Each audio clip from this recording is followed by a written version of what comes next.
Welcome to the 2021 Care Partner Summit.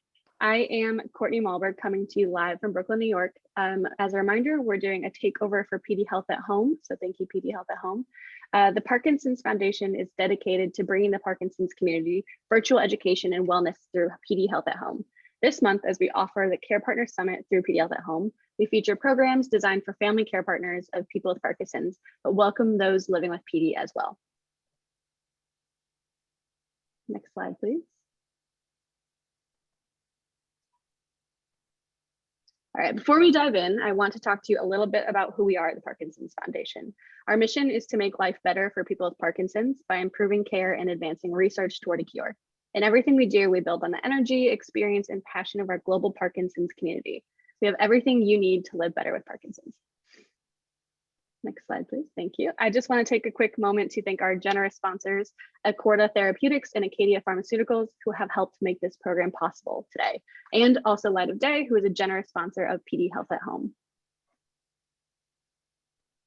I also want to remind you that by participating today, you are registered to participate throughout the month of May. Next week, join us on Monday for Mindfulness Resilience Part 2. Self-care for care partners. And next Wednesday, join us for slow thinking, speech, and movement, finding patience in the moment.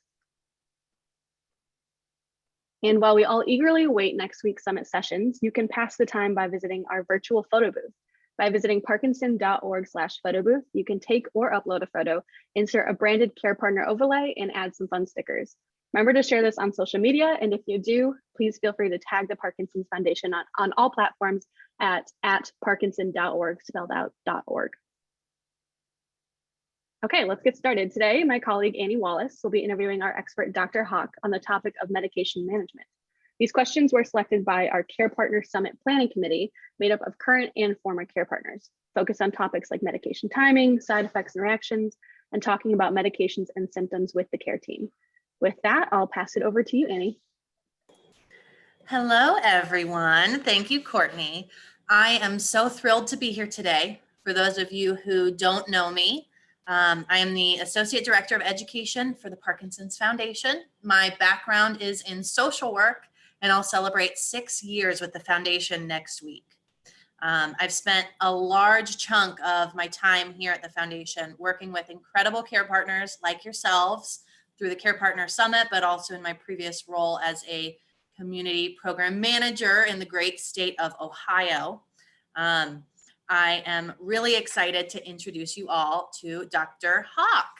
Dr. Haq joined the University of Miami as the chief of the Movement Disorders Division in August of 2020. He graduated from Columbia University with degrees in bioengineering and philosophy and completed his medical degree at SUNY downstate, his neurology residency training at Georgetown University, and his fellowship training at the University of Florida's Movement Disorder and Neurorestoration Program at the Norman Fixell Institute for Neurological Diseases. He was previously an associate director at the Wake Forest School of Medicine in the departments of neurology and neurosurgery before taking on his current position. He is a fellow of the American Academy of Neurology and currently serves on its quality committee. He's a member of the International Movement Disorder Society, the Parkinson Study Group, and serves on the Neurosciences Steering Board of the EPIC Electronic Health Record System, working to define best EMR practices in neurosciences. And I have the pleasure of working with him specifically on improving hospitalization through that steering board. So Dr. Haq, before we dive into these questions, is there anything you'd like to say to the care partners joining us today? Well, just a hearty thank you first to you, to Courtney, and to Diane and the foundation for inviting me to speak. It's such a privilege and on such an important topic. I mean, I don't have to tell you or the folks listening what an important part of the care team caregivers are, but I'm glad to be part of recognizing. Wonderful. Well, with that, we will dive right in. So when should people with Parkinson's start taking medications? Yeah, I'm not surprised this is the first question. I think this is the first thing that all the patients who come to see me with new diagnoses want to know, because it's a very personal decision and people have heard a lot about what the medications are, and some of that is accurate and some of it is inaccurate. The short answer is patients should start treatment when it's right for them. Then the question, of course, is when is it right for a patient to start? It's important to understand that, unfortunately, at this time, our medications don't really change Parkinson's disease at its fundamental level. What they do is they treat symptoms.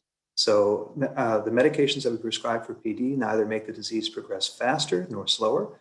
And so when you start it, like I said, is really a matter of when it is you feel like your symptoms are bad enough that you want to make it better by taking medication. Now, certainly there are situations in which your physician will feel obligated to tell you, no, come on, you should start something. For example, if you're falling, you're having trouble with your balance, or in other ways doing something that obviously is impairing sort of your daily existence. But, if you've got a tremor and it's not bothering you, it shouldn't bother your physician either.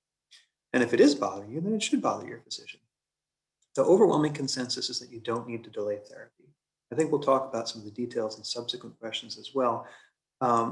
But there's been a lot of back and forth in the movement community over the last 10, 15, maybe even 20 years about whether starting medication early leads to worse outcomes. Now, that would be a whole hour to discuss in and of itself, but I can at least summarize by saying the current consensus among movement disorder physicians is that the rate of complications is roughly the same whether or not you start medications early or late. And whichever medication you start, whether it's levodopa or the agonists. Another concern that I want to try to allay is a lot of people worry that, well, okay, fine, the complication issue aside, if I start taking medication early, won't I run the clock out on its usefulness? I'm glad to be able to say that medication use does not seem to create tolerance. If you delay on taking medications, that's fine, but you will need just as much medication when you do finally start taking it as you would have as if you'd been taking it all along. The medication you need is based on where your brain is at, not how much medication you've taken before. It's a very important question. I'm glad to address that out of the gate. Wonderful. How do Parkinson's medications impact the progression of Parkinson's disease and the onset of new symptoms? Yeah, well, this gets a little bit into what we were teasing with the first question, right? So it's a nice one to follow it with. So again, to reiterate, for better and for worse, medication is symptomatic. It really doesn't have an impact on disease course. I need to throw in a caveat. Being on medication can allow you to remain more active. What's Parkinson's disease? It's a condition in which you move more slowly, more stiffly, and potentially you have a tremor, though of course, not everyone with Parkinson's disease does. And that's going to make you slower by definition. It means it'll be a little bit harder to be active. And being less active both affects your health overall, and unfortunately, it's one of the worst things that you can do for Parkinson's. I said the medications can't change the course of the illness, but what you can do is exercise. And exercise of whatever type, whatever level of strenuousness is definitively shown to slow down the disease. So you don't want to miss the chance to be able to participate in activity as much as you can, not just for enjoying life, which is not a minor thing, but also to make sure that you get everything you can get in terms of preventing progression. In particular, you want to avoid falls. So I mentioned balance issues previously as something that should trigger your doctor to say, it's time to start medication. If you're stumbling, if your foot is catching as you try to step onto a curb, these are things that the medications typically help with. And so that is an important thing to treat if it's popular. How important is the timing of medication? Yeah. So I take that to mean, of course, how important is it, how often you take your medication, and how often and how accurate you need to be with respect to your regimen, as opposed to when you start the medication, which we've already largely addressed. So timing becomes more important the longer you have Parkinson's disease. Why is that? If you'll forgive me, I'll delve a little bit into what Parkinson's disease is at sort of the cell level. At its most fundamental, one of the things we are sure we know about Parkinson's disease is that it's a disease in which you gradually lose the capacity of your dopamine neurons to produce dopamine. What's that mean? Well, dopamine is a chemical that unlocks your movement. So as you have fewer and fewer of those cells, you become, unfortunately, less and less able to move on your own unless you're given dopamine. To a first approximation, you can think of those cells as banks, right? I already said they release dopamine, but they also store it. So when you've got lots of those cells at the beginning of your PD journey, well, timing doesn't matter as much, because whenever you take the medication, whatever you don't need at that moment will be stored for later. As time progresses and you have less of that sort of banking capacity, unfortunately, you become more and more dependent on the medication actually being there. You can't save it and store it for later. Again, to a first approximation, carbidopa, levodopa will last in your bloodstream for about 2 hours. So for 2 hours after you take the pill and it gets past your stomach into your small intestine, it'll be there for you for 2 hours. And so if you've had PD for a while and you can't store the medication for later, your medication will last 2 hours. And so in that case, timing becomes very crucial. Now, there's a lot of things that your physician can do and that you can do to try to expand what we call that therapeutic window, that time where your medication is working. And that's often adding a different medication to make it last longer, adding a dopamine agonist to perform a similar effect, layering the medication. So these are things that really require close collaboration with your neurologist and hopefully your movement disorder expert. So to sum, in the beginning, it doesn't matter much. And as things progress, it begins to matter a whole lot. All right, I'm going to pause on our scheduled questions for a second because I always forget how important it is for us to talk about movement disorder specialists versus general neurologists. Do you want to touch a little bit about what those two roles are and how they can differ in the medication approach? Yeah, well, Parkinson's treatment is very much a team approach, right? And that team is made up of a number of people. I think it is important for a movement specialist to be part of that team. It doesn't have to be every time you go to see the neurologist, but at least once in a while, which means once every 6 months, once a year, just to get you every opportunity to know what the latest advances are. I certainly wouldn't attempt to manage someone, say, for example, with epilepsy entirely on my own, just in case I'm missing something. Similarly, you can benefit from seeing a movement specialist. What's the difference in medications? At the fundamental level, usually there isn't a big one. I'd like to think that movement people are perhaps more attentive, but honestly, that's just because this is what we see day in, day out. I have met many primary neurologists who do a perfect job of managing PD. Nothing that I couldn't do better. So I guess that's my answer. People tend to come to us, drug companies and so on, with new medications and treatments first. So maybe we hear about things and studies before they filter out to your general neurologist, but your general neurologist will usually be the mainstay of your treatment team. Thank you. The next question is, what can care partners do to help their loved ones take their medication on time every time? That's a great question. So to touch on something or to repeat something I said before, this really is most important at the moderate to advanced stage. Often people come to the early PD, they decide to start medication, and although Cinemed is 3 times a day, they can't tell that their medication wears off at all, even if they take it, for the lucky ones, once a day, and certainly for many of them twice a day.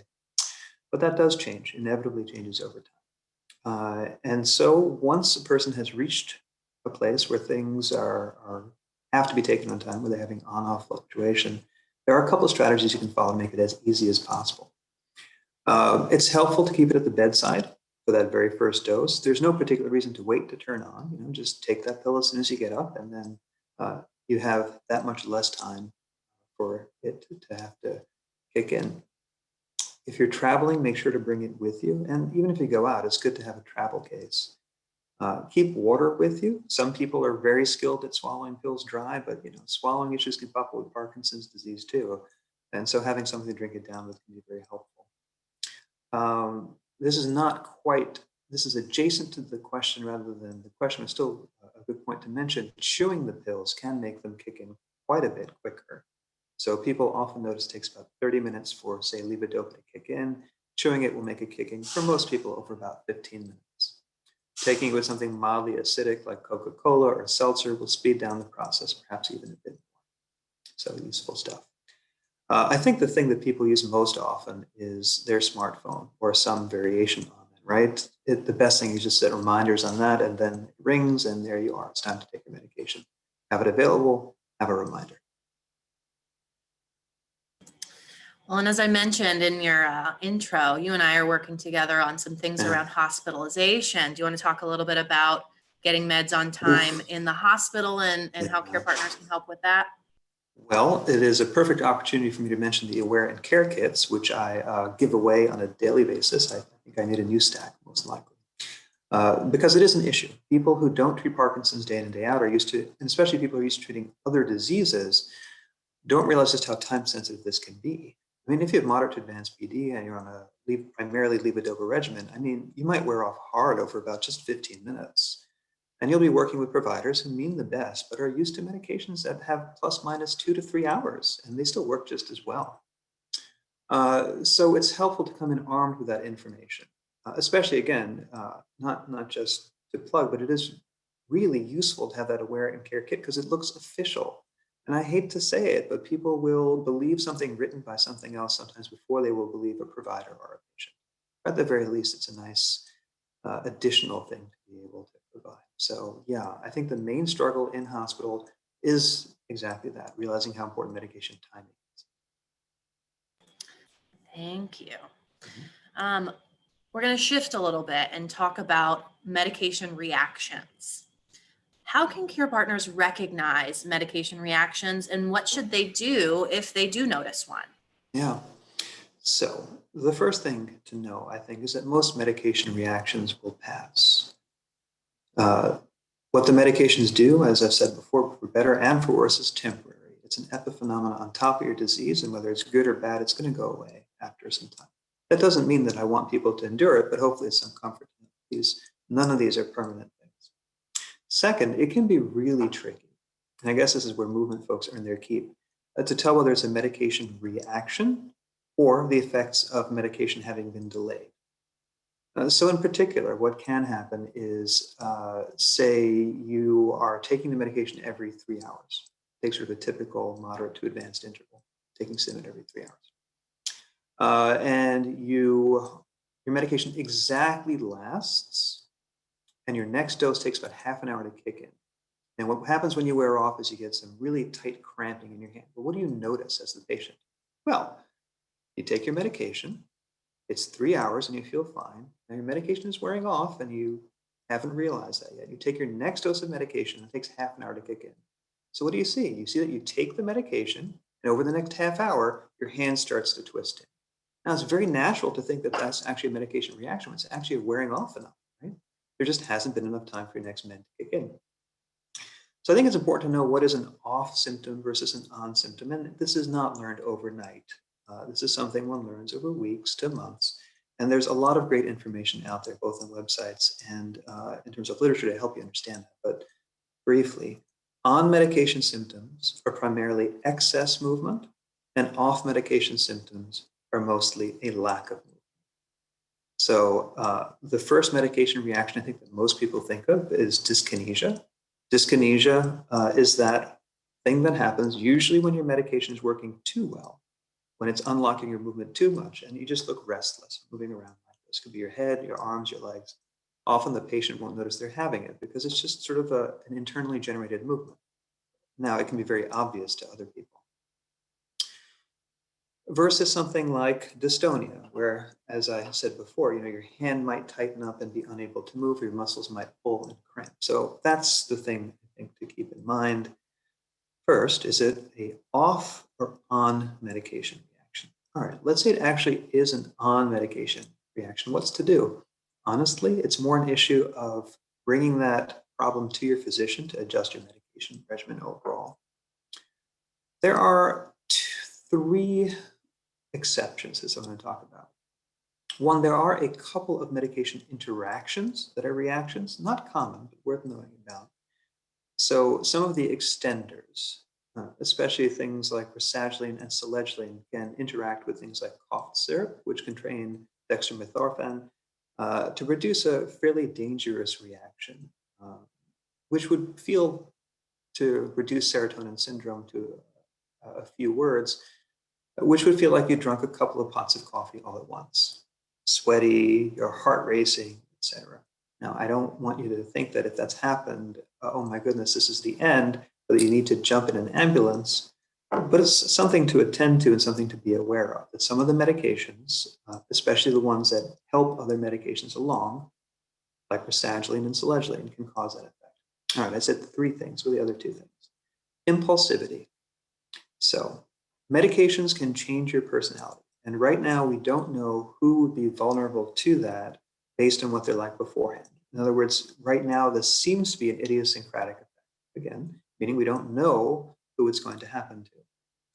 If it happened to everyone or even a majority of people, we would stop prescribing the medications as life-threatening. It doesn't happen much with levodopa at all. It happens often enough to be aware of it with dopamine agonists. So about 15% of the time in most studies. What am I talking about? Someone who starts something like Mirapex or Requip or Reticotine, they all about have the same, they all have about the same chances of causing the issue. Might suddenly start gambling or become interested in pornography. I've even had a couple of patients whose affairs suddenly evaporated when I stopped these medications. These are good medications, but you need to be aware that a minority of the time they can have this effect. If you know that it could happen, it's a very simple matter. You let your physician know, your spouse lets your physician know, and it's no longer an issue. When it becomes an issue is if you don't even know it could be happening, because why would you think your medication is doing it? And I know we're going a little long on this question, but I think this one's important. The last one is, I think, hallucinations. Lots of people worry about this, I think, especially in the light of some of the more recent ad campaigns that have come out talking about hallucinations in Parkinson's disease. Now, hallucinations can happen, and they can happen as a medication effect. However, when they happen, it's more a matter of the medications bringing to light something that was already becoming a problem. In other words, these typically happen in people who are beginning to experience some issues with cognition. Doesn't happen to everyone, does happen to people. And so that's something to be aware of. If hallucinations are popping up, that is definitely a reason to let your physician know that this is happening. That may require a medication readjustment, but even more importantly, it may mean that other things need to be attended to besides your motor symptoms for your Parkinson's disease. And can you say a little bit more about cognitive changes that can pop up around new medications? Yeah. So hallucinations, like I mentioned, can be sort of the leading edge of, or can be a signal that cognitive issues have begun to pop up. But of course, I mean, those are hopefully things that can be appreciated regardless. They start off typically quite mild, and I'm glad to say for many people remain quite mild. So usually things like word finding difficulties are more prominent than issues like memory. Parkinson's is not Alzheimer's disease, and so the kinds of deficits people get from the disease alone tend to be different. Executive function, really, which means your ability to kind of keep track of multiple things at once or keep from doing a thing which you need to force yourself to keep from doing, eating sweets, for example. So sweet cravings are things that often pop up with cognitive changes in Parkinson's disease, impulsivity, like I mentioned, and word finding issues. It's important to know that cognitive stuff, if it pops up, really deserves a workup. Often it's from something else, not the Parkinson's disease. Often people with Parkinson's tell me that they have memory problems, and they do, but it's from something else, of course.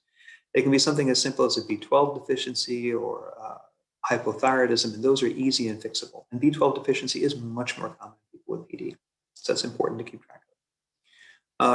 Things like sleep apnea are more common in PD also. And we all know that if you don't sleep particularly well, you don't think particularly well, but that's easy to forget when you have Parkinson's. You know, it may seem like it's all from the disease, but it could be from other fixable things.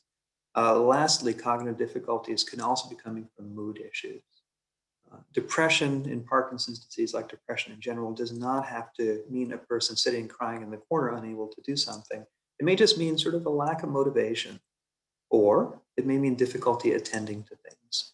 So that's what you need to do. You need to make sure it actually is the PD itself that's leading to the cognitive dysfunction.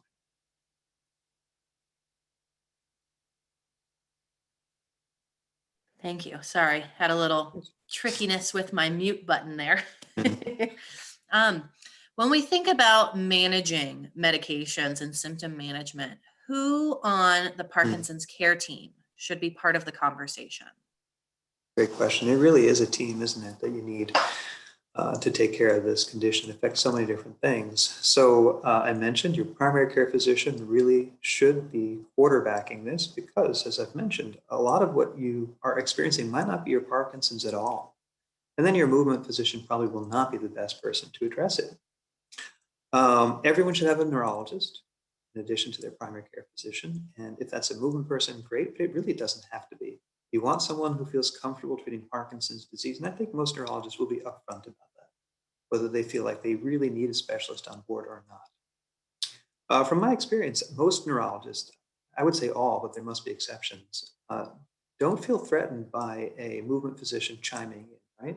Because they know you're only going to check in with us once, unless there's really a problem that they're having difficulty handling. In that case, usually they're glad for the help. The movement disorder experience, your movement disorder physician will themselves usually be part of a team. So nurse practitioners and medical assistants are absolutely crucial parts of the team. And I think at most academic centers, just to make sure patients get the care they need, folks will see nurse practitioners as well. Just like doctors, there's a huge range in quality. All the nurse practitioners I've worked with, I'm glad to say, are absolutely excellent. So I in no way think their opinion is in any way inferior to a physician's opinion. So I would feel very comfortable sending my parents, if they had Parkinson's disease, to see a nurse practitioner. And of course, it isn't expected the nurse practitioner would be the only person that you see. Although, given how good some of our nurse practitioners are, I think that might even be better sometimes. But they're a very important part of the team. Medical assistants as well will usually be the ones taking your calls and forwarding them on. And so again, it's a team, and it takes a team to take care of this properly. Where's the best place to learn more about medications, both motor and non-motor? There are so many good places to learn about this that I think the difficulty is in figuring out which ones are most reliable. Luckily, I think most of the places you will find information will tell you the same information, which should be a comfort, I would think. But of course, it would be foolish not to mention the Parkinson Foundation's excellent website. It really is excellent. And the stuff that we give out in clinic from the PF also can be downloaded directly from the website. Sites like the Michael J. Fox Foundation, to continue talking about websites, are also excellent places to look, especially if you're interested in becoming involved with research, which I think is a wonderful service both to yourself and the scientific community. If we're going to get to a cure, it's going to be by participation in things like this. It's another chance for me to plug the value of a movement disorder physician being involved in your care team as well. I mean, I'd like to think we're good sources of information, and specialists in general just are allowed more time to see patients. It's just sort of the way medicine works. So, where I have perhaps, you'll see me as potentially a new patient, right? So the first time you see me for information, I'll have a full hour to spend with you. Whereas your regular neurologist seeing you again probably has between 15 to 30 minutes. We're just going to have more chance to talk about this. And we're talking only about this, not about your coexisting neuropathy or carpal tunnels or other things that might be going on as well. So, and support groups, of course, as well. So, I touched on sort of foundations, outside experts, experts within the provider community, and now we should really talk about patients. Patients always best know what it is that bothers them. And so they will discuss things, you all will discuss things that just might not occur to your physician to put at the top of the list. So that's invaluable as well. I couldn't agree more. And if you aren't part of a support group, you can rest assured that if you go, you will hear about how people feel about the medications they're on and they've tried. Oh, yeah. Take it with a grain of salt, because not everyone reacts the same way, but there is no better way to hear about how different people respond to the different medications than a room full of people with Parkinson's. Great. What can care partners do to describe symptoms meaningfully, especially when their loved one may not see or acknowledge some of those symptoms? I think this is worth splitting into two parts. What to do when your loved one has cognitive issues versus what to do when your loved one does not. So let's say the cognitive issues are not an issue at all. Well, it still can be the case that you may recognize, or that you're likely to recognize things that your loved one does not. For example, things that happen when they simply aren't capable of telling. REM behavioral disorder, calling out, crying out in your sleep, acting out your dreams. That's very important for your physician to know about so that they can optimize your sleep so that the disease has every chance of progressing as slowly as possible. But of course, the patient is asleep. What do they know? You have to tell them when they wake up, you were snoring, which means maybe let's look at sleep apnea, or you're calling and crying out, which means REM-BD. So things like that. I mentioned dyskinesias as a medication side effect. If they are sufficiently mild, that is not something the patient will be aware of any more than I'm aware of how many times I've turned my head or moved my face as I've been talking to you, right? I mean, one's body moves constantly in ways that you're not aware of. So that's another place where folks can be very helpful. They can be very helpful. You can be very helpful in noting when they happen. You know, the patient may be occupied, understandably, with how they feel and may not notice exactly when it is that's happening with respect to medication timing in particular. It makes it so much easier for me to say what to do if I know if it was happening before you took your medication, as your medication was kicking in, whether it was at peak or when it was wearing off. Now, you don't have to figure out which of those it is, although if you can, or have some thoughts, that's great. Just what time, like literally when did it happen versus when did you take your medication is absolutely invaluable. I'll also mention when trying to describe a symptom, I mean, sometimes words fail or point in inaccurate directions. And that's true for providers as well as it is for patients and caregivers. In this era of smartphones, you can snap a quick video. And it has helped me so many times to say whether something is truly tremor or dyskinesia or dystonia, to just look at a 30-second video of what it is. Just bring it on your phone, show it to us, and then we'll get it sorted out. I'd also say try to avoid jargon. I try to, hopefully I've stuck to that today too, when I use a medical term to immediately define it as well. Because folks, and again, this is providers too, will say something like dyskinesia and not really mean what they think they mean. So if you're going to say that a thing is a thing, also then just describe it in sort of simple language. The patient was shaking back and forth. Fair enough. His hand, her hand got tight and twisted. Words like that really are very helpful. And you know, one learns the lingo over time. Make sure to avoid the jargon too. Now, turning to the second case, let's say there's cognitive issues. Unfortunately, the nature of cognitive difficulty, especially if it's advanced, is that it's awareness that's affected. That's part of cognition. Then I think it's a matter of just presenting it, you know, when you're in the office as sort of a supplement to the patient's own narrative. You don't say, no, this is what's happening. You say, well, I understand that's how it seems to you, but this is how it seems to me. And so I need to describe this to the doctor as well, because it's important that he or she hears all versions of what's going on. And I think that really is the gentlest way to present it in front of patients who already, I think, are having a difficult time dealing with the idea that what they're saying is not quite what other people think is happening. You know, it's easy to say to be patient, but do understand that often the circuits that allow the patient to understand what it is that's going on, we're talking about advanced cognitive issues, simply aren't there. So it's like arguing with someone with a paralyzed limb. It's not a matter of intention. We just have to supplement that loss of function ourselves. I want to repeat what you said because I think that was really fabulous.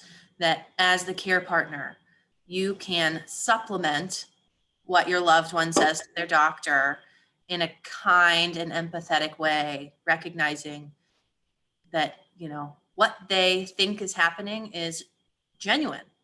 But say, from my perspective, this is what I'm seeing. I think that's such a wonderful approach. What are some ways that people with Parkinson's and care partners can track and report ongoing changes in symptoms to their care team, the really practical ways? There are a lot of good ways to do this, and I think they're all helpful. It's really whatever way works for you. And of course, you don't have to stick to just one. Diaries, I think, are very good because one of the key things to report, again, is sort of when things are happening, especially with respect to when you took your medication. And diaries could also include things like, well, I exercised that day, or I hadn't exercised in a couple of days, or I was very tired that day. It just allows you to, you know, create a timeline and a picture. It's hard to keep in your head for anyone. Video, as I've mentioned, is very helpful for showing your provider what the symptoms look like when they don't want to pop up in clinic, as happens so often. Notes and lists for everything else. I mean, you know, your diary isn't going to help you recall what questions you wanted to ask unless you, I guess, put a list in your diary. So that's always a good thing to have in hand before you go to see your physician. Because I mean, when I go to see my physician, I forget that there's this thing that I meant to mention. So writing it down beforehand is the best. And I guess that's the single takeaway point. Your physician should be attentive to your needs, but it is even more likely to happen as long as you are effective in communicating what those needs and priorities are. And that does require some prep beforehand. Yeah, one thing as you were talking about the video piece, an added benefit of that, you're gonna have a timestamp. Yes, you're absolutely right. Yeah. So if you're good about, actually taking your medications on the schedule you're supposed to, there's a funny symptom that you've got on video, you'll be able to say, oh, looks like I took this at, 3:57 and I would have taken my medications at 3:40, and be able to correlate those two. The other thing I'll add is that for me, like you said, I have a lot of trouble on my own in doctor's appointments, just remembering the things that are bothering me. It's an anxiety thing for me, remembering in the moment those things I've been ruminating on. So I use the notes in my phone. I come in with my list, and I'm not going to forget the paper I wrote it on because it's not a paper, it's in my phone, and I don't go anywhere without it. All right, we're going to shift gears a little bit. These last two questions, before we open it up to the questions from the group, are focused on the cost of medication. Yeah. We know that this is so challenging for so many people with Parkinson's, especially here in the United States. I know we've got some folks up in Canada. Perhaps it's not as big of an issue there. I hope that's the case. But here in the United States, health insurance doesn't always want to cover it, doesn't always want to cover specific types of medication. What can be done by patients and care partners about the cost of medication if that becomes a problem for them? This is a real problem, and one that I'm not going to be able to address as directly as I think I was able to for some of our other questions, because that's the fundamental issue. Sometimes medicines cost too much, and that's something that needs to change. So the first thing you can do is make sure your physician knows, because from experience, we often do not know what the cost to you will be. We may have a general sense of which medications are more or less expensive, but you have to realize that the final price that you pay is the result of an unholy discussion between your insurance company, whichever regional portion of your insurance company actually directs your medications, your medication plan, and then the hospital system that ordered it. There are enough moving parts in there that, again, we aren't, as physicians, going to know exactly what it's going to cost you. Now, one piece of advice, they can't charge you if you don't actually pick up the medication. So, if you get there and they say, well, thank you, your copay will be $600, you should say, thank you, I'm not going to pick this up right now. Let me call my physician and see if there's a different alternative. Usually there will be. The more expensive things tend to be the ones that have come out more recently. And they tend to be for things like extending benefit. So yes, I would like everyone to be on a 3 or 4 times a day regimen, if at all possible, or a once a day regimen if possible. But if the difference between being on a medication 3 times a day versus 5 times a day is $1,000 a month, then it may not be worthwhile to have those extenders on board. Maybe it is. That's a discussion worth having. This is the next thing I was going to say is what I need to say, but not easy advice to implement. I want to say, talk to your insurance company, because it works sometimes. But yeah, I know we've all tried to talk to the insurance company, and there are some exceptions. But in general, insurance companies do better if it's harder to talk to them, and so that is how their systems have evolved. That said, if you have the patience, that can get you somewhere. There are a number of patients assistance programs out there that depends a lot on sort of your region and your situation. A social worker is usually a part of any center of excellence and can help direct you to those. Other patients, particularly support groups, are another excellent source of information regarding that kind of thing. But again, I can't stress enough, let your physician know so he or she can do what he can to either fix the prescription by changing it or by writing letters. And sometimes that makes a difference, a very real difference. Oh, one last thing I just realized. For some of the newer medications, as they roll out, they often have a patient assistance program which requires that the bill be generated in the first place. Now, you need to know this beforehand, otherwise it's really scary. But there are meds where they'll generate an $800 bill, which you then take to your physician, which they then take to the company, and then the company covers the cost forever. Well, or at least they promise for the next year or two, sometimes truly forever. And that's, to be fair to them, not their fault. For their assistance programs, they often need to demonstrate a need, and that high bill you get the first time is the demonstration of the need. So still the same thing. A close conversation with your provider can be very helpful in mitigating these issues. All right. And finally, how can care partners and doctors and other clinicians advocate to get the cost of these necessary medications covered and get the cost down? So here, people often think they don't have a voice. And just like any other, frankly, political process, one can feel like the individual doesn't matter a whole lot, but the individual matters so much. As part of my work for the AAN, what I've been fortunate to do is participate in advocacy. So something called Neurology on the Hill. We go up every year, a rotating cast of us, to talk to Congress about what we think our priorities are. Why do they send us instead of just sending other folks? Because we have stories.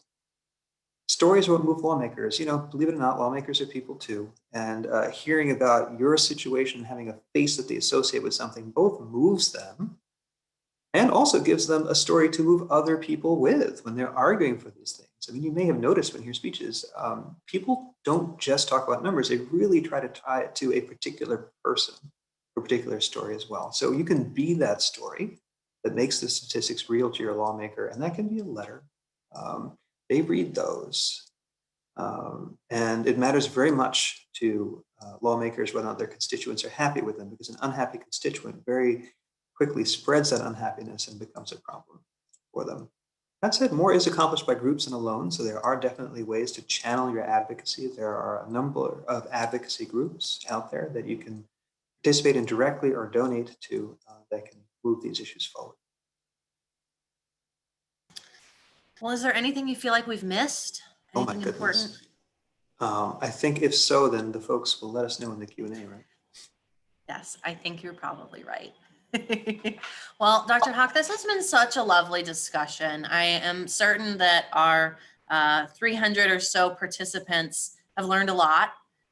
We've got a nice chunk of time to ask some of the questions submitted by today's participants. So I'm going to turn it back over to Courtney to dive into those. Thanks, Annie. Talk to you soon. Thanks again, Dr. Haq, for all those answers. We do have quite a few questions. We've had some really great questions from the crowd. And a reminder, if we don't get to your question today, please feel free to call our helpline. We have some great experts, and we also have Spanish-speaking helpline members if that's something you need as well. But for now, let's start with just some symptom-related questions, Dr. Haq. When should the PD patient start the treatment for depression, anxiety, or other emotional symptoms? That's a great question. It's analogous to the question of when to start medication for motor symptoms. There isn't really a whole lot that's gained by waiting, right? I mean, if the medication is going to help and you have a problem that it's going to help, better to have it on board sooner rather than later. So I think as soon as it's a question, it's worth having that frank discussion with your physician. It's also worth noting that the kinds of issues that pop up with Parkinson's disease, in particular depression and anxiety, are perfectly amenable to the same treatments that other people's depression and anxiety are treated by. So this is something that any psychiatrist, anyone who's comfortable treating those issues should be able to direct you to. You don't have to wait to see a specialist to figure that stuff out. Awesome, great. Okay, then moving on to some reaction questions. We have quite a few of those. Can you comment on the effects of medication, both positive and negative, on cognitive changes with Parkinson's? Yeah. So as far as we know, there are no accelerants to cognitive decline lurking among our medication list. In other words, although a couple of them, I'll mention those, certainly can cause cognitive issues as side effects that should remit once the medication is stopped. What are we talking about? Carbidopa levodopa, although one of our oldest medications, remains our mainstay because it's so relatively free of side effects in terms of cognition and everything else. It's just a very clean medication for the mind based on how the receptors hit. It's not perfect, but it is better than all the others. It just doesn't last as long. So when you're trying to extend your benefit using something like a dopamine agonist, which you do all the time, it's a perfectly good medication, those agonists can cause more issues. It's a good question whether they cause them directly or because they often are associated with sleepiness. About 30% of people on agonists will experience some sedation. There may be some sleep changes as well, besides a direct effect of sleepiness. Regardless, there's a much higher rate of cognitive issues on that. So if folks are having cognitive issues, in addition to figuring out what it's from, it might be worth trying to switch from an agonist to levodopa or decreasing the agonist dose. So there's cognitive issues related to medications. I feel like tell me the question again, because I feel like I missed a part of it in answering that first Yeah, can you comment on the effects of medication, both positive and Yes, negative, yes, on yes, cognitive changes with people? I now remember what the other thing I wanted to mention. Of course, it's not just dopaminergics. Many people will be on medications for other conditions that potentially could have an effect, and particularly what are called anticholinergics. So anticholinergics are often used for bladder control. They used to be used for depression. They still are occasionally, but not as much. We even use them for tremor in Parkinson's disease when the dopamine-containing medications or mimic medications don't work. Anticholinergics can be great medications, but they can cause a lot of confusion as well, particularly in people who are prone. So that's another important thing to look at. In general, one needs to look at the medication list, both the Parkinson's part of it and non-Parkinson's part, to see what role that might be playing, both directly and indirectly. Great. You mentioned sleepiness, and so we had a few questions about medications and night disturbances. Do you have any thoughts on preventing night disturbances or medication regimens around nighttime? Yeah, so your sleep can be disturbed for lots of reasons. So I'm going to discuss only the ones that seem to stem primarily from Parkinson's disease. I'm not talking about things like frequent urination, which if you don't take care of, then none of the other stuff I'm talking about is relevant. Because if you get up to pee every 2 hours, you have to get up to pee every 2 hours. But assuming things like that aren't an issue, what pops up? I mentioned REM behavioral disorders, so tossing and turning at night, calling out in your dreams. That usually reflects you're not getting down to the deep stages of sleep, so your sleep efficiency is not great. In other words, you put in 8 or 9 hours, but you feel like you slept 3, even though it looks like you did spend all that time in bed. Melatonin is our go-to for that.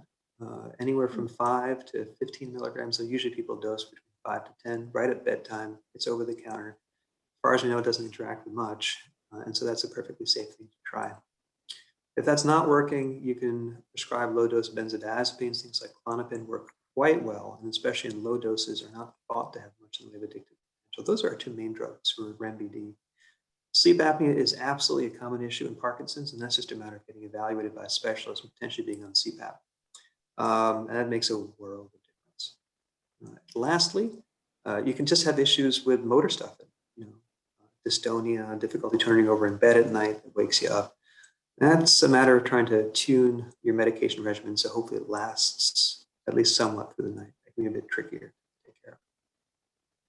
Got it.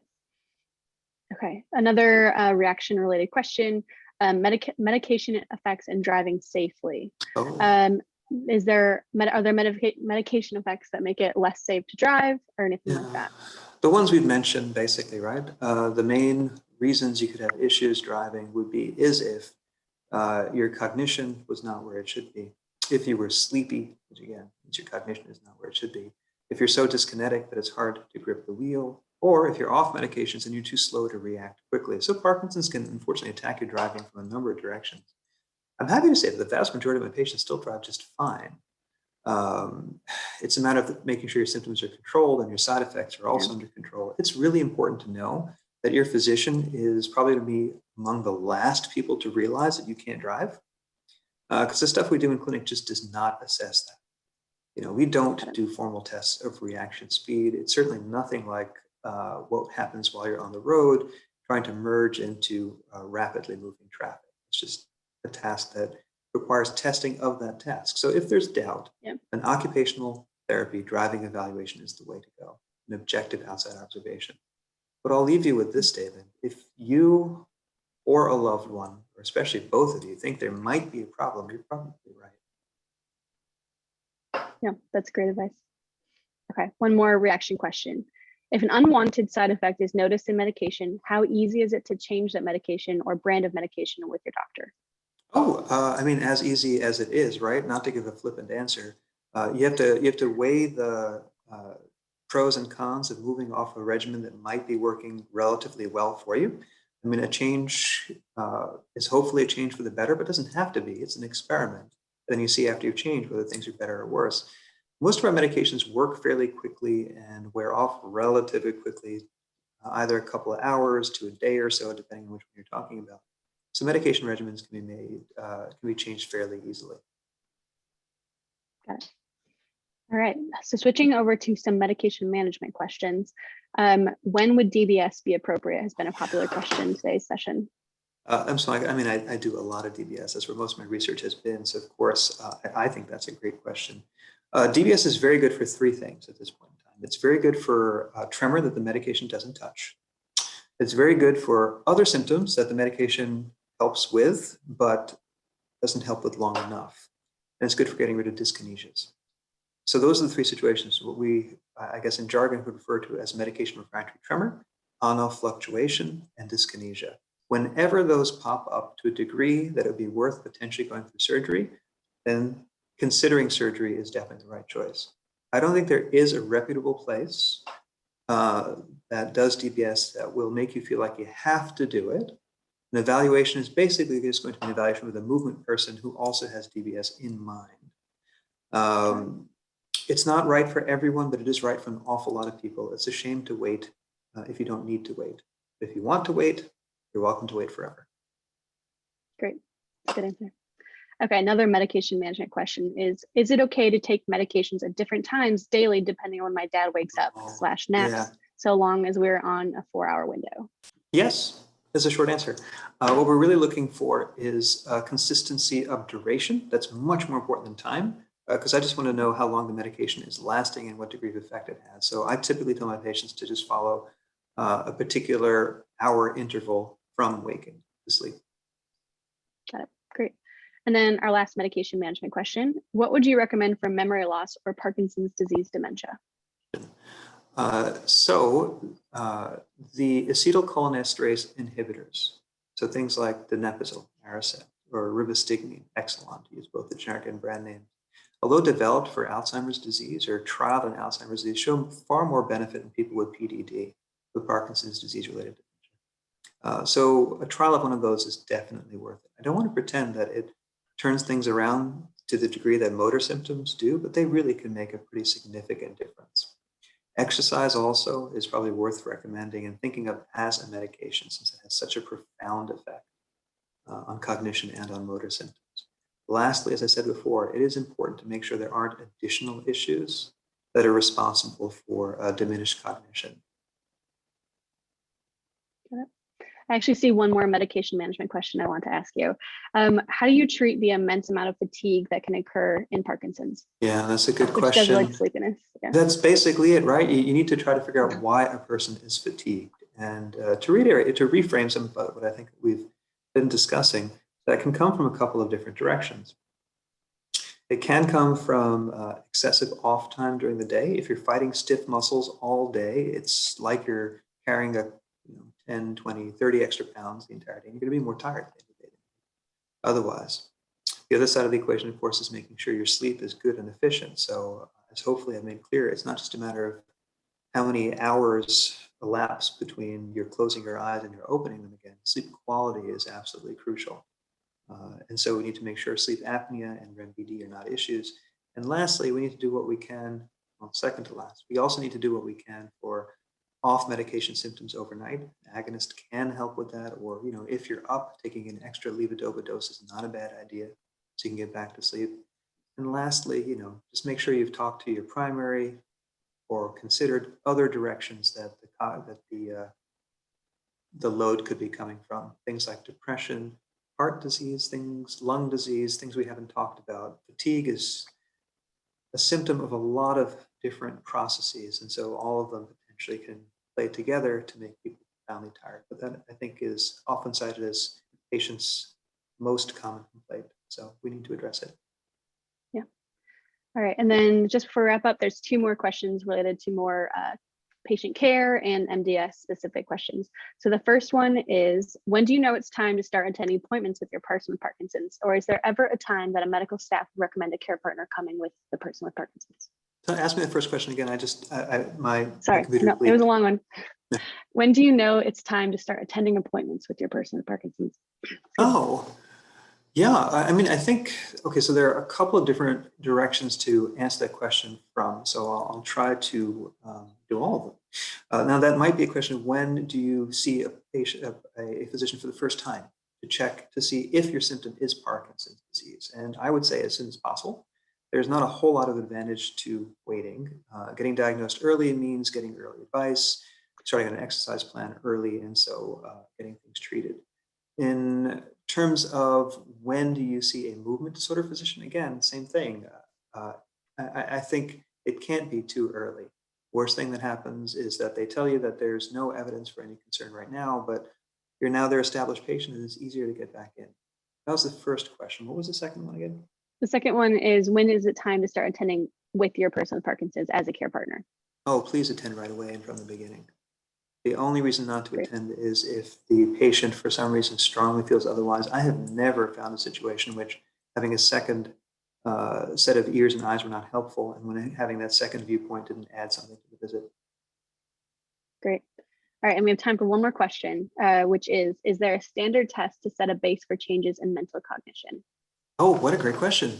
There's a standardized test battery. Like most tests, both medical and otherwise, there's sort of different levels of resolution you can achieve, and you're trading time for those. In other words, the tests that are short don't tell you quite as much as the tests that are long. So what folks will often do in office is something called the Montreal Cognitive Assessment, the MOCA. And that's a quick, relatively quick, 5 or 10 minute thing where we'll do things like have you say particular sentences, or have you try to remember words, draw some shapes, and then you're done. And that's a pretty decent screen, but it doesn't really get down into the guts of what kind of issues there are, if there are issues. For that, we usually depend on what's called neuropsychological testing, which is a 3-hour battery that feels like you're taking the SATs or an IQ test again. But it's a wonderful test. No one feels like they passed it that I know of, because it's not designed to produce 100% response for a person who's doing well. You're trying to separate people out from each other. So there they'll do the same things I just mentioned. Drawing things, having you repeat sentences, remember lists, but just in much greater detail and to a much greater extent. So a trained neuropsychologist who's working with movement disorders is the gold standard for looking at cognitive deficits. Awesome. Great. Well, that is all the time we have for questions today. Dr. Haq, I want to thank you again for your time and your expertise. I also want to thank each of you who joined us for today's session. Don't hop off yet. We have quite a few announcements just to wrap up the day. So if I could see the slides, please. Great. All right, well, we get there. If you want to learn more about medications for Parkinson's disease, we couldn't get to all the questions, so I know there are so many more topics that we would like to discuss. Our book is available in print to download and on our Kindle store.